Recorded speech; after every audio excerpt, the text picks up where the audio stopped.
কবিতাৰ শিৰোনাম ভোকাতুৰে নুবুজে ৰাজনীতিৰ খেল।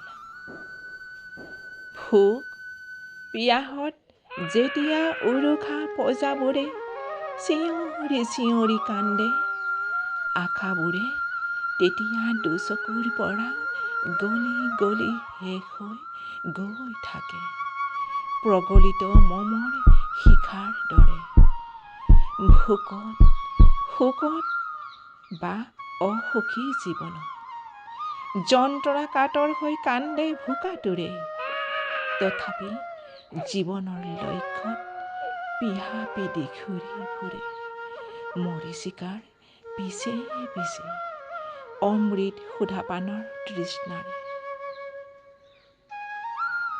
ভোক সম্পত্তি তাচপাতৰ খেলৰ দৰে, নিমিত্তে বাঢ়ে নিমিত্ততে খহে জুৱা খেলৰ তাচপাতৰ দৰে। ভাগ্য বোলে ধন কুবেৰৰ ধন, সম্পত্তিতহে বাস কৰে, তাকেই বোলে ভোগবাদীৰ ভোগবাদ আৰু পুঁজিবাদীৰ পুঁজবাদৰ সাম্ৰাজ্য। এতিয়া দেশত ভোগবাদী ঠিকাদাৰে ভোকাতুৰ শ্ৰমিকক লৈ ৰাজনীতিৰ খেতি কৰিছে। হিতাধিকাৰী ration card, job card, Arunodoi আঁচনি বা অন্যান্য পেঞ্চনৰ টকাক লৈও এচাম মধ্যস্থতাকাৰী তথাকথিতই বেহা কৰে শ্ৰমিকৰ শ্ৰমদান। আধুনিকৰ ধাতৱ যন্ত্ৰই ভাট্টা কাঢ়িছে। ভোকাতুৰৰ জীৱনবোৰ নিবনুৱা সমস্যা হৈ দিনে দিনে বৃদ্ধি পাবলৈ ধৰিছে। এয়াও ভোগবাদৰ সদাগৰে অংকবোৰ বৃহৎ মুনাফাৰে শোষিত কৰিছে ভোকাতুৰৰ ভোগ। বজাৰত এতিয়া বস্তু বাহানিৰ দৰ দাম বাঢ়িছে। চৰকাৰী কৰ নীতি, টোল গেট, GST টেক্সৰ ওপৰত টেক্সৰ কৰৰ বোজা সহিব নোৱাৰি অচল হৈ পৰে বহু কেঁচা উদ্যোগী। সৰ্বত্ৰে শোষণ তোষণেৰে বিকাশৰ নামত আখৰিক আত্মমগন।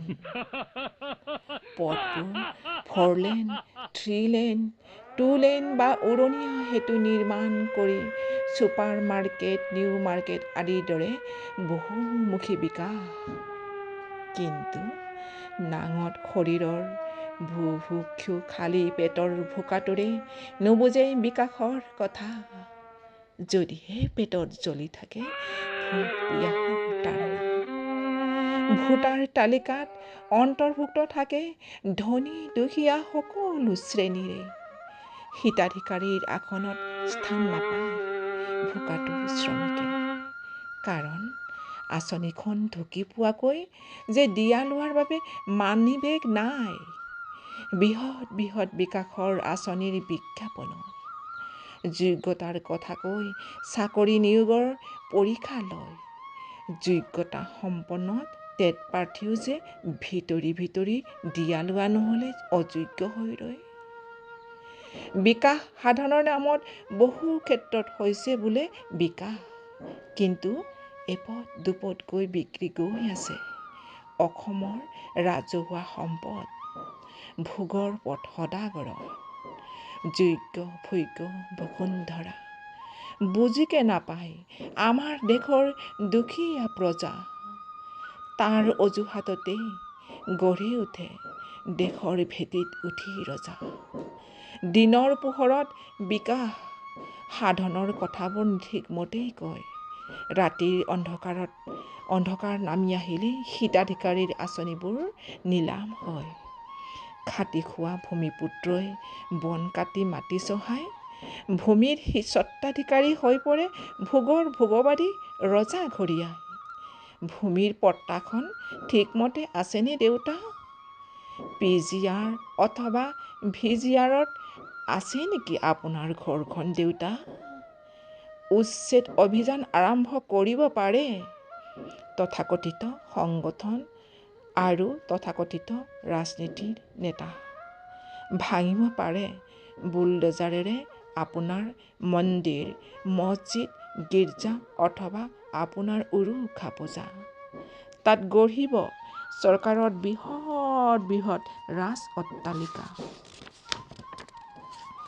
যাক কোৱা হয় ভোগবাদৰ জয় যাত্ৰা। অথলে যাব মাটিৰ মৰমত উপজা খাটি খোৱা মানুহৰ ঘাম পচিনা। এতিয়া হেনো দেশত চলে ভোগবাদৰ ৰজা আৰু তথাকথিত ৰাজনীতিৰ চুক্তিনামা। এতিয়া দেখিছোঁ ভোকাতুৰক দলিয়াই ভোগৰ সদাগৰেই হ'ব ৰজা, য'ত